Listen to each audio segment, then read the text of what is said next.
Pues hemos hecho una buena pretemporada, hemos metido bastantes horas de entrenamiento con todo el equipo.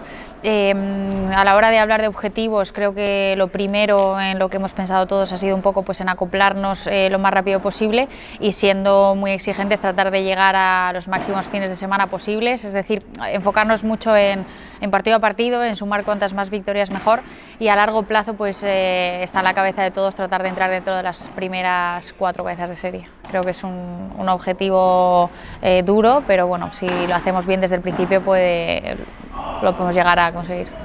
¿Cómo ha sido la elección de Martina? Es una chica que el año pasado lo partió, pero ¿cómo es ese proceso de acercarse a una nueva compañera y por qué Martina? Bueno, yo creo que Martina ha demostrado en tan solo un año competitivo su nivel. Creo que se nota que todavía no ha tocado su techo. A pesar de ser joven o ser todavía muy pequeña, una niña, tiene las cosas muy claras, un nivel de madurez muy alto para la edad que tiene. Sabe perfectamente cuáles son sus prioridades, lo que quiere hacer a nivel de estudios, tiene mucha hambre y muchísimas ganas a nivel deportivo. Entonces yo creo que eso pues ya te da la pauta de fijarte en ella y de empezar a pensar que podría ser un buen proyecto. Y la idea, y yo creo que lo que me hizo finalmente decantarme, fue conocerla un poco más y desde luego poder crear un proyecto a largo plazo. Creo yo pues es lo que más necesito, tener un equipo durante mucho tiempo, que sea duradero, confiar en el proceso y que sea algo largo. A Martina también le atraía, y el proceso de acercarse los unos a los otros, al final creo que de manera natural pues se va dando en un torneo o en otro. A día de hoy es más probable que hablen los entrenadores más allá que los jugadores, porque al ser entre torneos pues es difícil que nosotros nos desenfoquemos y empecemos a hablar de un proyecto cuando todavía la temporada sigue con quien tienes a tu lado. Y fue un poco así, de manera natural, conversaciones muy sueltas en momentos así bastante distintos, y cuando terminó la temporada pues las dos estuvimos de acuerdo en que podíamos formar un equipo bastante duro. No sé si también de tu parte es un poco como tener al lado ese impulso, esa rebeldía que siempre tiene la gente que está empezando y que siempre da como ese empujón, a lo mejor cuando hay momentos en pista que se necesitan, o de la temporada, que igual jugadoras como tú que tienen mucha más experiencia. No sé si es un poco como ese balance entre tu sabiduría y la experiencia de todas las temporadas que llevas, y esa rebeldía que siempre los jugadores y las jugadoras jóvenes aportan. Sí, los jugadores jóvenes, yo creo que la palabra más rebeldía es muy buena, pero nosotros utilizamos mucho desparpajo. Creo que al final juegan pues con un poco más de desorden, con un poco más de caos, y eso desde luego viene muy bien. Es como dices tú, en momentos de la temporada pues te dan como esa ilusión y esas ganas que quizá en algún momento pues tú puedas estar un poco más apagado, eso por descontado. No me caracterizo por ser así, yo creo que sigo siendo más niña o más pequeña en ese sentido, y por otro lado pues sí aportarle esa pausa, que creo que la experiencia y la madurez en lo que más se nota es como en poner la pausa en los momentos clave, jugar bien los momentos importantes, llevar a cabo la táctica desde el principio hasta el final, no desenfocarnos o desconcentrarnos, pero desde luego sí ese desparpajo y ese desorden dentro de un orden, creo que todos los jugadores, tanto los chicos como las chicas, lo aportan, y creo que puede ser muy determinante en momentos de partidos así muy cerrados, que va a haber muchos a lo largo de la temporada. Creo que puede ser una ventaja, un valor añadido. Has hablado de que quieres crear un proyecto a largo plazo. En el pádel actual es más complicado tener esa estabilidad. Sí, es complicado porque yo creo que nosotros ahora en una temporada jugamos entre 2 y 3 temporadas de lo que jugábamos anteriormente. El número de torneos se ha multiplicado casi por 3, el número de viajes y de número de días fuera de casa se ha cuatriplicado. Entonces al final es una convivencia muy larga y muy intensa con tu compañero o con tu equipo, ya sea entrenador, preparador o lo que sea, y eso hace que los roces pues lleguen antes y se produzcan antes. Y al final yo creo que como todos somos muy competitivos y lo que buscamos finalmente pues es por desgracia, es obtener resultados, creo que muchas veces podemos pecar de impaciencia, de querer que las cosas vengan ya, pero yo tengo que romper una lanza a favor de, bueno, propia mía y de mis compañeros. Nosotros ya tenemos la experiencia suficiente como para saber que cuando nos juntamos con alguien eso no va a funcionar. O sea, no es cuestión de tiempo y de invertir todas las ganas, sino que no se juega lo mismo, o los objetivos no son comunes, el momento de vida quizá no sea parecido y hace que veas las cosas de una manera distinta, te lo tomes todo de manera distinta y eso dentro de la pista hace que no funcione. No dos jugadores que son muy buenos tienen por qué jugar bien juntos. Entonces al final nosotros ya tenemos esa experiencia como para decir, sí, yo invierto, sí, sé que tengo que tener paciencia, pero es que esto por más paciencia que tenga no va a funcionar. Y eso es lo que sucede muchas veces ahora, yo creo. Si no me equivoco, fuiste número 1 en el 19. Sí. ¿Cómo se gestiona a nivel personal y mental haber estado en la cima y ahora como volver a pelear por subir? ¿Cómo, ya habiéndolo saboreado, cómo se gestiona que ahora tengas que volver a construir?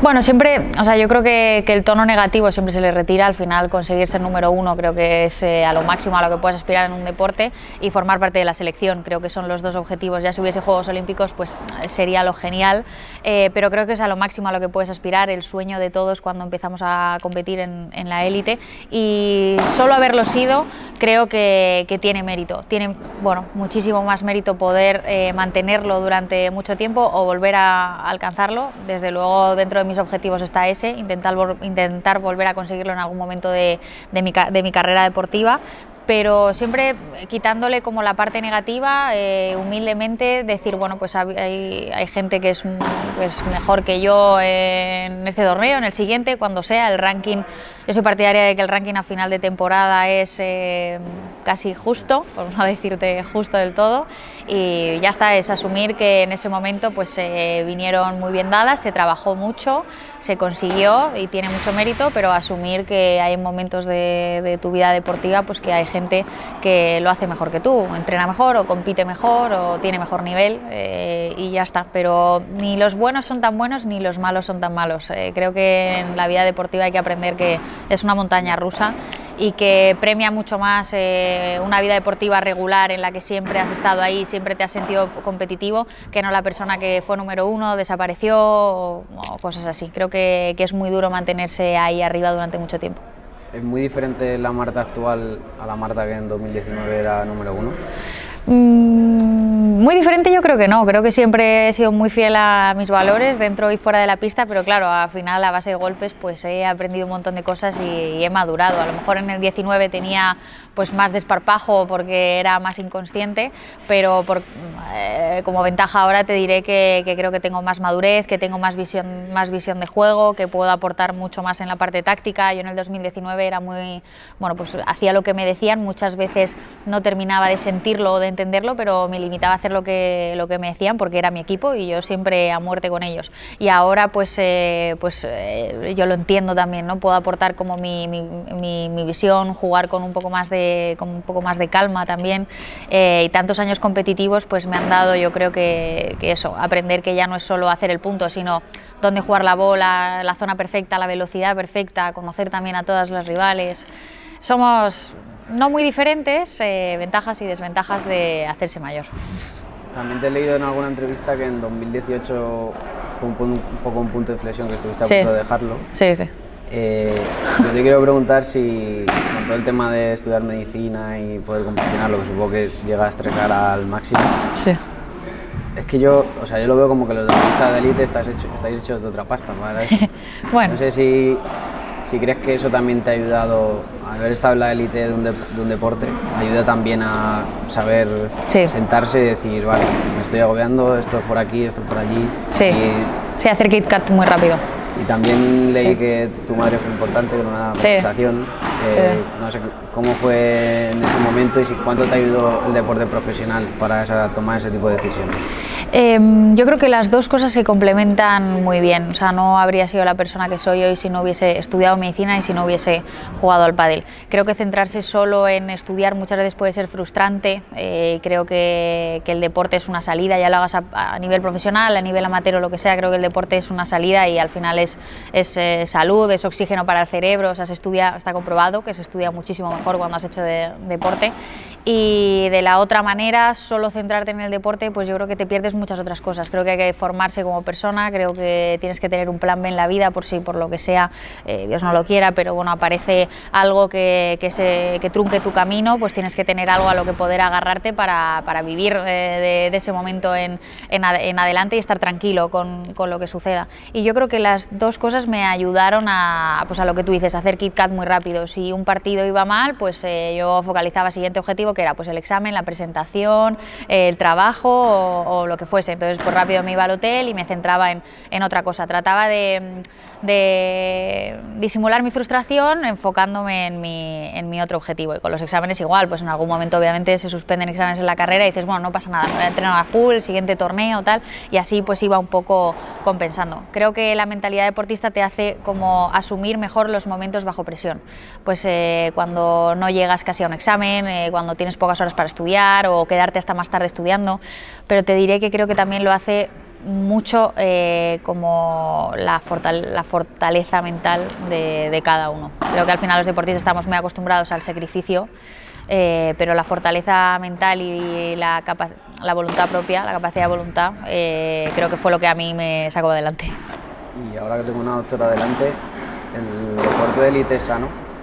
No, a cualquier médico que le preguntes, el deporte de alto nivel y de élite no es sano. Es sano hacer deporte todos los días y de una manera, pues, ¿cómo se dice?, controlada, no tampoco ir a lo loco tú solo todos los días al gimnasio a hacer lo que se te pase por la cabeza, porque pueden pasar cosas, pero el deporte de élite durante muchos años no es sano, porque al final vas al límite constantemente con tu cuerpo, al límite. Pero es una vida muy bonita, te da experiencias que no las puedes vivir en ningún otro tipo de circunstancias. O sea, vestir la roja es un sentimiento que por más que lo expliques, nadie lo va a entender. Has hablado antes de esto de la selección y de los juegos, ¿lo ves en un futuro cercano? Sí. ¿O es necesario que sean en España? Es que me pasa con deportes como el pádel, al final está muy arraigado en España, en Sudamérica, Argentina. Sí. El fútbol sala, por ejemplo, también. Sí. Creo que sería un deporte olímpico si fuera aquí. Sí. ¿O crees que es necesario eso? O sea, que sea en un país en el que esté muy arraigado, ¿o que crees que se abrirá al final? Sí, yo creo que se abrirá. Yo creo que es simplemente cuestión de ir cumpliendo todos los requisitos que se necesitan, que al final hay una parte burocrática, administrativa bastante importante, y yo creo que es el último saltito que nos queda para terminar de poner el deporte donde todos queremos que esté. Lo veo bastante cerca. Hay un departamento entero de la Federación Internacional que se está dedicando a eso y sé que avanzamos a pasos agigantados. Lo que pasa es que como son cada 4 años, pues claro, es muy difícil ver los resultados de ese trabajo. ¿Y crees que está el pádel bien valorado, no te diría en la sociedad, sino dentro del propio deporte? O sea, si tú le preguntas a otro deportista, soy jugadora de pádel profesional... Vale. ¿Entre nosotros? Sí, pero no dentro del circuito, que obviamente sí, entre deportes. Pero si le preguntas a un futbolista, a un jugador de baloncesto, sí. ¿Tú crees que os tienen en consideración? Sí. ¿Estima alta? Sí, porque, estima, no sé, dependerá de cada uno, de si le gusta mucho el deporte o no, igual que a nosotros, si nos preguntas pues por cualquier otro deporte, dependerá de si eres fan de ese deporte, te gusta, o yo creo que eso es un poco personal, pero a niveles generales te diría que sí, y no hay más que ver los palcos de los torneos. Hay un montón ya de jugadores de fútbol, pero muchísimos a todas las ciudades a las que vamos. Algún jugador de baloncesto de vez en cuando también viene, pues hubo incluso alguno de taekwondo, judo y cosas así. Yo creo que sí nos tienen aprecio, y muchos practican nuestro deporte. Eso quiere decir que encima también les entretiene, además de valorarlo, lo ponen en práctica. A nosotros nos es mucho más difícil jugar a sus deportes. Te hago las dos últimas. Si me puedes comentar un poco cómo es ahora un día en tu vida de rutina. O sea, que has hablado de la pretemporada también, pero ¿cuánto trabajas, sesiones?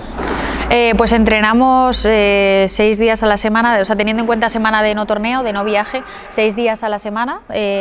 Hacemos tanto físico como pádel, y entre 3 y 4 doblamos sesión. Entonces sería pues levantarse entre las 7 y 7:30 de la mañana, hacer una primera sesión de gimnasio de 8:30 a 9 pues hasta las 10:30, 11, luego venir al pádel otra hora y media, comer y luego pues volver a hacer un poco de pádel entre hora y media o lo que sea. Y ahí las sesiones de pádel depende, a veces por la mañana pues es algo más de táctica, con más gente, y por la tarde pues estás tú solo practicando carro. A veces pues se hace al revés, por la mañana se practican ciertas cosas y por la tarde pues se monta partido con chicas y se pone en práctica. Eso lo lleva un poco más el entrenador, pero a nivel de horas ya te digo, 6 días a la semana y bueno, pues diariamente entre 5 y 7 dependiendo del día.